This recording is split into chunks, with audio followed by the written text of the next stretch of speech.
What's up guys, Block FPL here. Welcome back to another FPL video. Today we have the first one of the 2021-2022 season. The game launched a couple of days ago and it is very exciting. We are all putting our drafts together, of course, and getting used to the new player prices, which seem a bit low, to be honest, in comparison to the normal sort of phenomenon where we're all like, oh man, these prices are so high. How do we fit everybody into our team?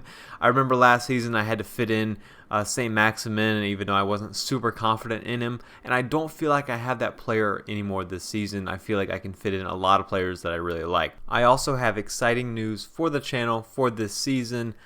I am partnered with fantasyfootballfix.com, and they have provided me with a free premium membership so I can use all their paid services. You guys know that I like to use stats and plenty of other things to show in my videos, to supplement them, and Fix has provided me with a great way to do that with their features. So major shout out to them, as the statistics and the graphs you see in this video will come from their site.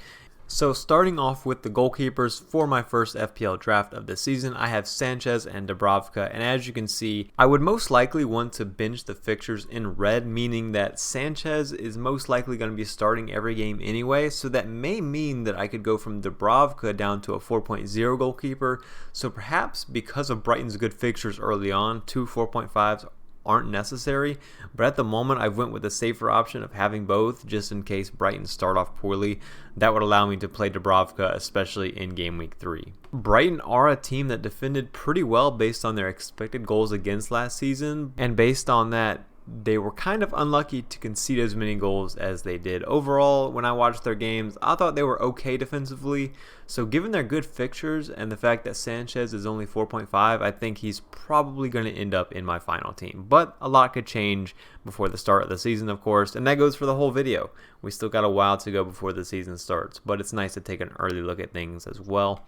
So moving on to the defenders, as of right now I've got a 4-back in this version of the team at least. I've got Target, Robertson, Trent Alexander-Arnold, and Ben White.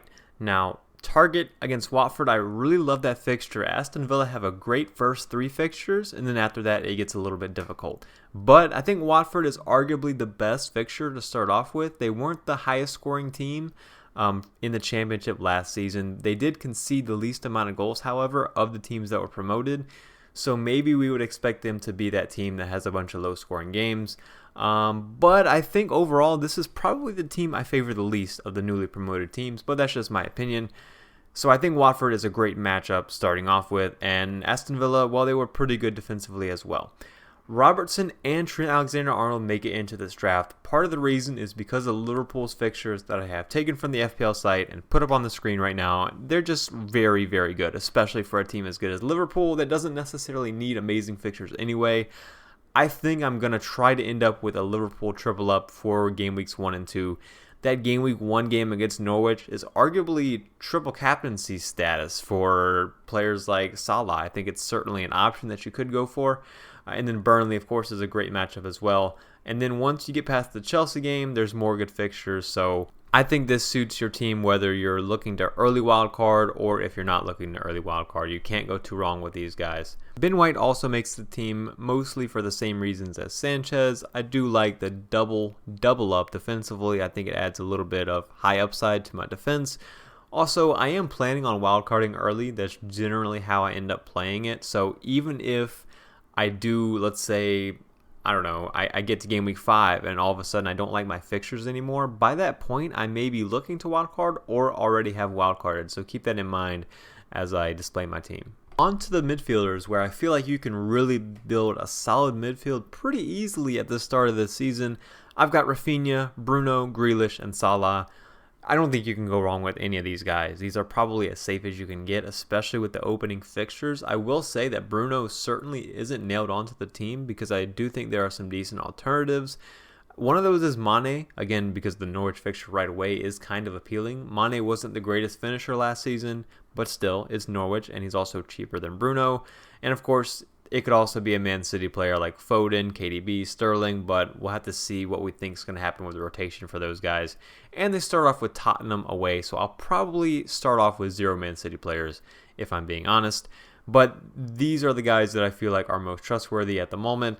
Bruno, amazing returns. most points last season among midfielders, and of course Salah is pretty much 100% guaranteed to be my captain for game week 1. Rafinha doesn't have the best fixtures, so I completely understand if that's why you don't want to go for him. Besides that, he's arguably the best value player to start off with this season.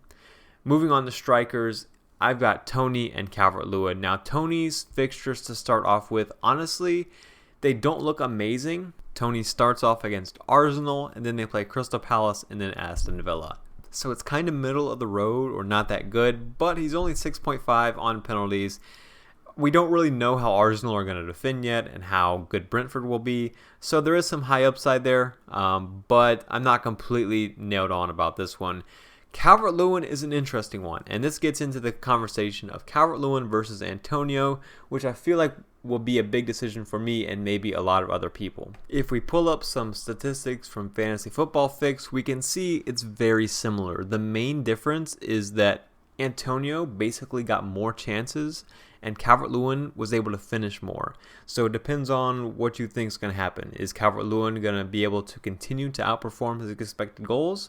Or is it going to switch? Is Antonio going to start doing a little bit better? If Antonio does finish better, he would certainly be the better option. I think the main difference, however, because of the closeness of statistics as well as overall team quality that they play on, comes down to fixtures. And even then it's close, so it's going to be a really tough decision of who to decide. Antonio is 0.5 cheaper though, so maybe that will give him the edge for some people. If I had to choose between the fixtures at the moment, I would say Calvert-Lewin's are a little bit easier. So again, it's just such a close call. It's going to be a very tough decision, and I feel like I can have a setup where I have both of them, but with this setup I only have one of them. And at the moment I'm leaning towards who I started off with last season, which was an amazing decision. Maybe I'm biased, and that man is Calvert-Lewin. I really like looking at touches because I like looking at shots inside the 6-yard box. So this is another Fantasy Football Fix graphic. They're already proving to be helpful. We can see Calvert-Lewin's got a little more touches clumped up in that 6-yard box, and that's a real reason why I prefer him. He's really good at getting those very easy tap-in goals, and it seems like the end result of Everton playing well is Calvert-Lewin getting really good chances, whereas Antonio, maybe he needs to rely on his own ability more to maybe beat a defender and score. I'm not saying he doesn't get he gets the easy chances as well, but it's not quite like Calvert-Lewin did last season. So here's my whole team view of team number 1, my first draft for this season. You can see I have Ayling, Brownhill, and just a random 4.5 striker on the bench, as well as Dubravka, of course. Ayling does provide me with a decent Game Week 3 matchup in case I want to bench a Liverpool player against Chelsea, which probably wouldn't be the case, or one of Target or White would be more likely. A lot of the final decisions I have to make, I feel like it'll probably be dependent on what I see in friendlies. Of course, starting lineups, we may see a 4.0 defender emerge that all of a sudden looks like great value. We may see transfers happen that make players that are cheap go to better teams. We may see a lot of things happen. So, of course, this is a very rough draft, but I do like the price points. There are very few good forwards, but the ones that are good I feel like are going to be mid-priced. I'm not a huge fan of the expensive forwards this season. Of course, you can make Kane and Vardy work, but I like the value in midfield this season, especially as far as premiums go. But let's take a look at team number 2, my second version of the same team. It's just a little bit different. You can see I got rid of Trent Alexander-Arnold, and I simply have Robertson and Salah. So no Liverpool triple up, but it does allow me to get Antonio and Calvert-Lewin. So getting Antonio over Tony, I'll be yet to see, maybe I'll judge off friendlies a little bit as well, but I feel like that's a little bit more of a guaranteed safe team because I'm not dependent on a newly promoted team coming in and doing well. Although in the past, there's typically one promoted striker that does pretty well in Fantasy Premier League right off the bat. We saw it with Bamford and Pukki recently. So I'm not against Tony, but Antonio against Newcastle game week 1 does sound pretty nice as well. This team also sees Webster come onto the bench, so I have a potential to triple up on Brighton defensively if I'd really want to. And that's really the major differences with this team besides Buendia. Now, Buendia is an interesting one because he's a new transfer. He's going to be at Villa. I think they need another creative midfielder. I think he could slot into their team nicely. He could easily take the role of Traore, maybe not as athletic as Traore, but maybe drifting inside more and creating a bit more.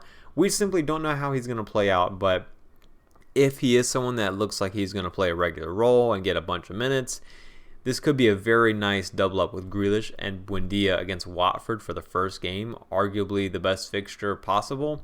If Buendia is looking promising, building a team like this would have its advantages, such as the fact that I could have Webster and Ayling on the bench.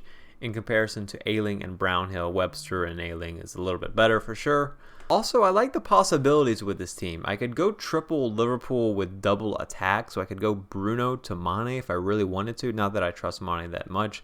Of course, I would never get Firmino. I would advise nobody to get Firmino because he's way too expensive. But if Mane looks to have regained some confidence, I could certainly take a chance on him over Bruno early on. That would give me a little more money to upgrade elsewhere, which could be very nice. Maybe even a 1 week punt on an Arsenal player like Tierney could be at least on a high upside play, maybe not a reliable play, of course. You can never trust Arsenal. If you made it this far in the video, you're a legend, and if you're still here, you should definitely like and subscribe. I will see you guys next time with more FPL and still Euro content. Euros is still going on. I captained Shaqiri, so I'm happy about that, but Morata did just miss a penalty.